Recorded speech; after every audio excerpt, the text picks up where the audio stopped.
Albatta Cobalt avtomobilimizning bakoylarini yopiladigan qilib berganmiz. Mana shu gitarasida menu knopkasi bo'ladi. Bitta shu knopkani bossak, ikkala bakoyimizni yopib beradi. Xuddi shu knopkani yana bitta bossak, ochib ham beradi. Mejikarlarga ham ulab berganmiz. Qulfdan ochib yopganda bakoylar ochib yopilaveradi. Yana qo'shimchasiga bu avtomobilimizdagi slipoy zonalarni o'rnatib berganmiz. Mana qaranglar. Indikatorlari shu yerda turadi. Orqadan mashina yaqinlashib qolganda, orqani tonirovka deydilar.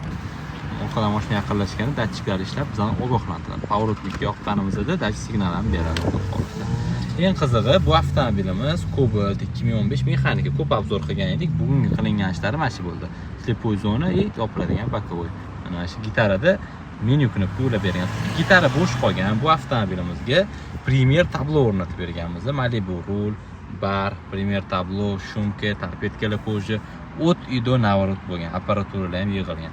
Mashinaga nima navorot kerak bo'lsa, hammasi qilingan desak ham bo'ladi. Xohlasa, yana kerakli tabloga performance funksiyalarini yoqib qo'yganmiz. Qaranglar. Funksiyalari hamma funksiyalarini yoqib ishlatib berganmiz.